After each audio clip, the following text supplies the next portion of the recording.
àwọn àgbà bọ̀ wọ́n ní kò lè bú mọ́ni kó má kọ ẹnìkan mọ́ni ẹni tó máa kù mọ́ni náà mọ̀. arábìnrin kan tó ń jẹ́ Bukky Jesse ti ṣàtìlẹ́yìn fún Lizzy Anjorin ẹgbọ́n ohun tó sọ. Lákìsà kò ń ṣọ̀rẹ́ aláṣọ. Ìgbà tẹ́mi mọ Lizzy lórí social media ìgbà tí ọ̀rọ̀ wọn àti Tóyìn ṣẹlẹ̀ ṣe ń gbọ́ mi and the world were against her then. That was when I stood by her. But èmi ti máa ń rí Lizzy lórí platform. Ipe wọ́n ń jó wọ́n ń fi aṣọ polówó lórí internet. Lizzy ló kọ́kọ́ bẹ̀rẹ̀ ká máa jó polówó. I love what she does. I love what she represents them because ó máa múra, ó máa concentrate ní kò ní kò ń bá wọn lọ party olórí burúkú, kò ń bá wọn cross fork nínú Yorùbá àwọn ọmọ ní theatre industry. She doesn't do all that. She focus. She's a lady that focus until ìgbà tó tí olórí burúkú èṣù owó bàtà àti Sọjí àti Esabod tó ń gbé woman yìí wá sórí internet tó bẹ̀rẹ̀ sí ní ṣépè fún ọmọ ẹ̀ ọmọ tuntun tó ṣẹ̀ṣẹ̀ bí. Sherry, I have once been a victim of bully, so I know what it takes. Let's stand to being bullied. Ṣé tẹ́ bá rí Lizzy tó rí báyìí sìn àwọn olórí burúkú bí èṣù owó bàtà bí èṣù of London àwọn ló sọ di bẹ́ẹ̀. Now that's now the bone of contention.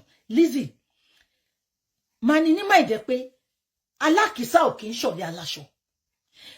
Mo rántí ìgbà tán fẹ́ kọ́kọ́ joyè nílùú kan tí gbogbo wọn lọ. You stood out among them. They all look up to you. They all want to be like you, Lizzy. So ó ti jẹ́ kó mọ̀ pé the envy will definitely be there. Ẹ lọ wá fídíò kẹ́ lọ wò bẹ̀rẹ̀. Ipe wọ́n gbé ọmọ ṣépè àwọn olórí burúkú ìgangan ló bẹ̀rẹ̀ sí ní gbé ọmọ Lizzy ṣépè ọmọ tuntun bó ṣe bí Florida sílẹ̀ báyìí the second day ló ti gbé ọmọ yìí ọjọ́ méje ló fi bẹ̀rẹ̀ sí ṣépè fún ọmọ tuntun Lizzy ò fún wọn lésì àwọn èèyàn àwa èèyàn báyìí la jà fún báyìí pé báwo lẹ ṣe máa ṣépè fún ọmọ tí ó ṣẹ̀yìn lórí pé Lizzy fi ọkọ olórí burúkú ẹ̀yin ọmọ ní tíátà ìkẹrẹ ẹ̀rí kan ṣe kan ẹ̀ ń cross fork kiri ní ẹ̀yin náà lẹ bọ́ta ó fọkọ lọ́kọ ó ṣe Lizzy, it's high time. I know you are a reserved person. Mo ti gbọ́ any dirty things about you compared to all this our money chatter. They cross fork, they beg, they are begging. Wọ́n ní nǹkan, wọ́n láṣọ gidi lórí ìkọ́ alákìísà ni wọ́n lè dúró láwùjọ gbogbo wọn ò ní tàn re. So what do you expect? They will definitely envy you. Lizzy, I know you have been staying on your lane. Stay on your lane. Ẹni tó bá rí ẹni kò rí, ẹni tí ò rí ẹ má rí. Please, enough of this their gang fighting. Jẹ́ kó lọ kú dànù. Wemi, I will be using my own as an example this morning. Nínú Manchester, alhamdulillah. Àwọn tí ó forúkọ mi ṣiṣẹ́ nínú ìlú yìí ló pọ̀ jù. Ìgbà tó máa gbé ogun burúkú iná bó ṣe bẹ̀rẹ̀ nìyẹn. Mo jù wọ́n sínú bíìnì ní good riddance to rubbish.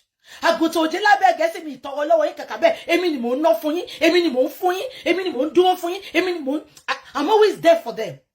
Ẹ wá ní kò sí bẹ́ẹ̀ ṣe fẹ́ ṣe mo jù wọ́n sí kọ̀ǹga ni wọ́n exist wọ́n dẹ̀ lè exist mo bọ́ ṣe wà yẹn Lizzy because ẹni tó bá ti ṣòótọ́ Ọlọ́run á máa gbé lékè ni no matter what àbí nǹkan tí mo sọ yé yín so kí ni mo fẹ́ fàyọ Lizzy ọmọ envy ẹ just ignore you are doing well. You are doing well. Mr. Pento ba wa fún ẹ kó bá wa fún o. I have once advised you that you should stop. And you make me understand pé àwọn people is frustrated tó bá dákẹ́ Ọlọ́run máa kan pa ẹ́ sára. Which I understand. Sometimes fire for fire ni. But what do you expect from them? Dayo Amusa. Ìwọ sọ pé ó fẹ́ wàhálà, but ó ti gbàgbé pé match.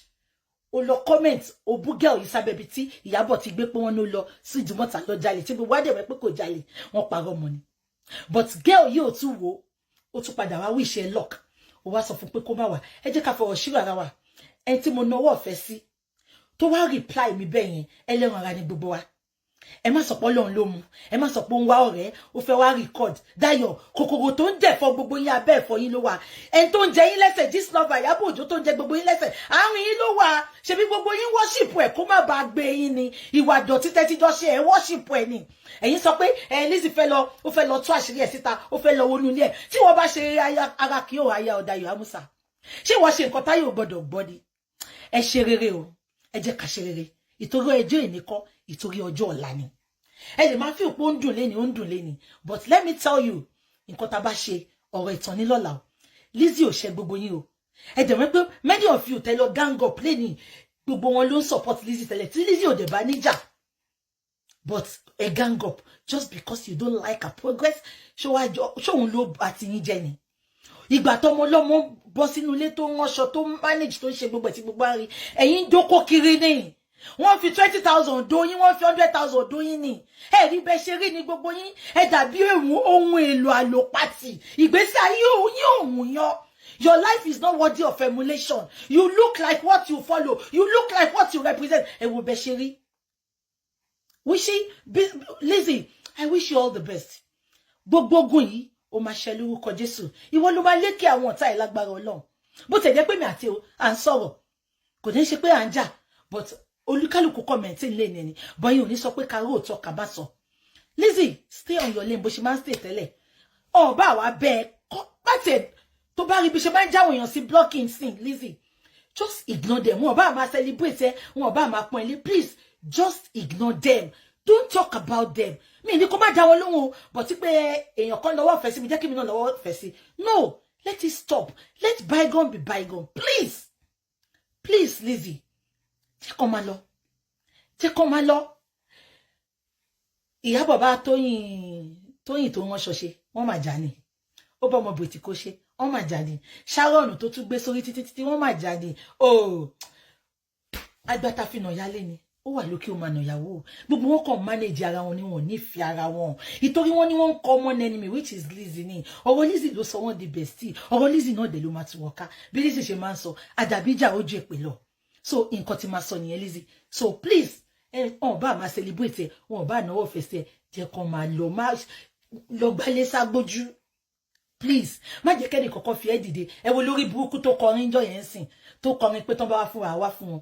Ó ti ní kó lọ máa follow òun lórí YouTube. Many of them wọ́n fẹ́ tap into Lizzy's glory ni. Wọ́n fẹ́ fi Lizzy dìde ni. Many people tó jẹ́ pé kò tiẹ̀ jẹ́ kó mọ̀ beyond exist lẹ́ni just because Lizzy reply wọn. Wọ́n fi Lizzy dìde. But ó wà okay. Ṣé yóò máa ń jẹun èpè sanra ni? Ṣé yóò ń fi ọ̀tá ẹ̀ ó fi ń gba monetization ni? Gbogbo yín nǹkan tẹ́ bá gbìn lè máa ká. Lizzy, I wish you all the best. So secondly, kí lorúkọ lady mo dẹ̀ máa ń rántí ẹ o.